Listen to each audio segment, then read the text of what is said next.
भगवते वासुदेवाय।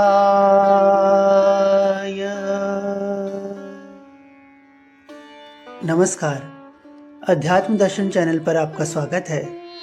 मित्रों, आज इस वीडियो में हम आपको उत्पन्ना एकादशी की व्रत कथा सुनाएंगे और बताएंगे कि कैसे देवी एकादशी उत्पन्न हुई तथा उनकी उत्पत्ति की तिथि पर किए जाने वाले एकादशी व्रत की क्या महिमा है। तो आइए कथा शुरू करते हैं। युधिष्ठिर ने भगवान श्री कृष्ण से पूछा, भगवान, पुण्यमयी एकादशी तिथि कैसे उत्पन्न हुई, इस संसार में क्यों पवित्र मानी गई तथा देवताओं को कैसे प्रिय हुई। श्री भगवान बोले, कुंती नंदन, प्राचीन समय की बात है। सतयुग में मुर नामक दानव रहता था। वह बड़ा ही अद्भुत, अत्यंत रौद्र तथा संपूर्ण देवताओं के लिए भयंकर था। उस काल रूपधारी दुरात्मा महाअसुर ने इंद्र को भी जीत लिया था। संपूर्ण देवता उससे परास्त होकर स्वर्ग से निकाले जा चुके थे और शंकित तथा भयभीत होकर पृथ्वी पर विचरा करते थे। एक दिन सब देवता महादेव जी के पास गए। वहाँ इंद्र ने भगवान शिव के आगे सारा हाल कह सुनाया। इंद्र बोले, महेश्वर, ये देवता स्वर्गलोक से भ्रष्ट होकर पृथ्वी पर विचर रहे हैं। मनुष्यों में रहकर इनकी शोभा नहीं होती। देव, कोई उपाय बतलाइए, देवता किसका सहारा लें। महादेव जी ने कहा, देवराज, जहाँ सबको शरण देने वाले, सबकी रक्षा में तत्पर रहने वाले जगत के स्वामी भगवान गरुड़ ध्वज विराजमान हैं, वहाँ जाओ, वे तुम लोगों की रक्षा करेंगे। भगवान श्री कृष्ण कहते हैं, युधिष्ठिर, महादेव जी की बात सुनकर परम बुद्धिमान देवराज इंद्र संपूर्ण देवताओं के साथ वहाँ गए। भगवान गदाधर क्षीर सागर के जल में सो रहे थे। उनका दर्शन करके इंद्र ने हाथ जोड़कर स्तुति आरंभ की। इंद्र बोले, देव देवेश्वर, आपको नमस्कार है। देवता और दानव दोनों ही आपकी वंदना करते हैं। पुंडरीकाक्ष, आप दैत्यों के शत्रु हैं। मधुसूदन, हम लोगों की रक्षा कीजिए। जगन्नाथ, संपूर्ण देवता मुर नामक दानव से भयभीत होकर आपकी शरण में आए हैं। भक्तवत्सल, हमें बचाइए। देव देवेश्वर, हमें बचाइए। जनार्दन, हमारी रक्षा कीजिए, रक्षा कीजिए। दानवों का विनाश करने वाले कमल नयन, हमारी रक्षा कीजिए। प्रभो, हम सब लोग आपके समीप आए हैं, आपकी ही शरण में आ पड़े हैं। भगवान, शरण में आए हुए देवताओं की सहायता कीजिए। देव, आप ही पति, आप ही मति, आप ही कर्ता और आप ही कारण हैं। आप ही सब लोगों की माता और आप ही इस जगत के पिता हैं। भगवान, देव देवेश्वर, शरणागत वत्सल, देवता भयभीत होकर आपकी शरण में आए हैं। प्रभु, अत्यंत उग्र स्वभाव वाले महाबली मुर नामक दैत्य ने संपूर्ण देवताओं को जीतकर इन्हें स्वर्ग से निकाल दिया है। इंद्र की बात सुनकर भगवान विष्णु बोले, देवराज, वह दानव कैसा है, उसका रूप और बल कैसा है तथा उस दुष्ट के रहने का स्थान कहाँ है। इंद्र बोले, देवेश्वर, पूर्व काल में ब्रह्मा जी के वंश में तालजंग नामक एक महान असुर उत्पन्न हुआ था, जो अत्यंत भयंकर था। उसका पुत्र मुर दानव के नाम से विख्यात हुआ।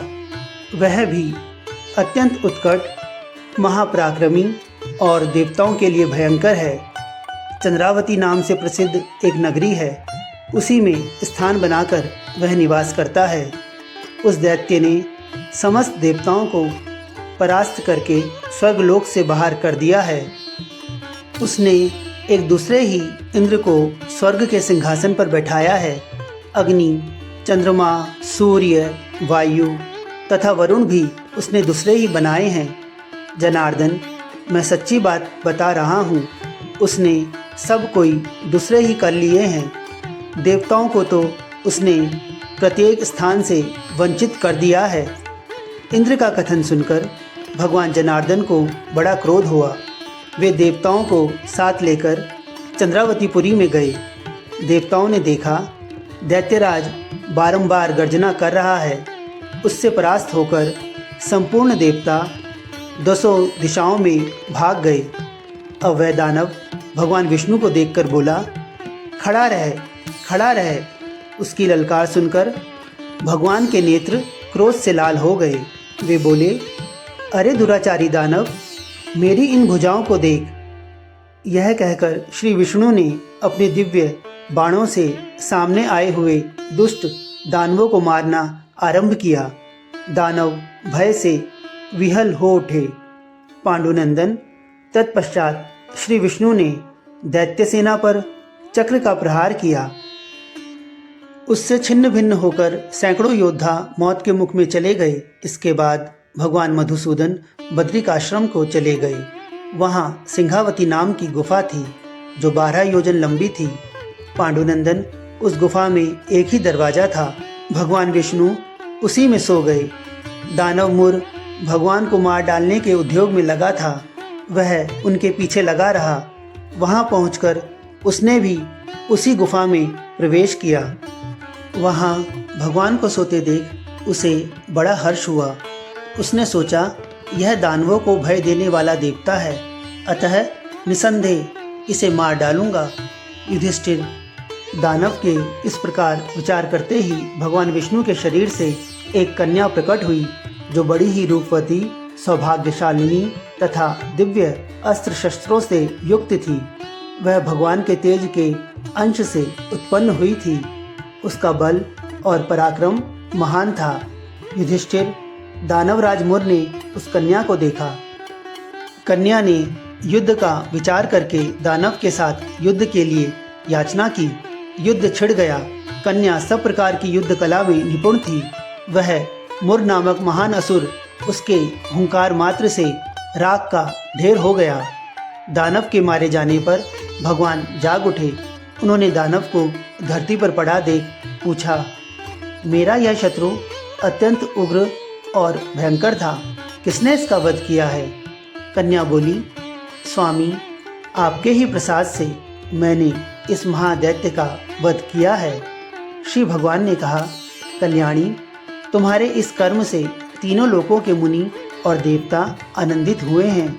अतः तुम्हारे मन में जैसी रुचि हो उसके अनुसार मुझसे कोई वर मांगो। देव दुर्लभ होने पर भी वह वर मैं तुम्हें दूंगा, इसमें तनिक भी संदेह नहीं है। वह कन्या साक्षात एकादशी ही थी। उसने कहा, प्रभो, यदि आप प्रसन्न हैं तो मैं आपकी कृपा से सब तीर्थों में प्रधान, समस्त विघ्नों का नाश करने वाली तथा सब प्रकार की सिद्धि देने वाली देवी हूँ। जनार्दन, जो लोग आप में भक्ति रखते हुए मेरे दिन को उपवास करेंगे उन्हें सब प्रकार की सिद्धि प्राप्त हो। माधव, जो लोग उपवास, नक्त अथवा एक भुक्त करके मेरे व्रत का पालन करें उन्हें आप धन, धर्म और मोक्ष प्रदान कीजिए। श्री विष्णु बोले, कल्याणी, तुम जो कुछ कहती हो वह सब पूर्ण होगा। भगवान श्री कृष्ण कहते हैं, युधिष्ठिर, ऐसा वर पाकर महाव्रता एकादशी बहुत प्रसन्न हुई। दोनों पक्षों की एकादशी समान रूप से कल्याण करने वाली है। इसमें शुक्ल और कृष्ण का भेद नहीं करना चाहिए। यदि उदयकाल में थोड़ी सी एकादशी, मध्य में पूरी द्वादशी और अंत में किंचित त्रयोदशी हो तो वह त्रिस्पर्शा एकादशी कहलाती है।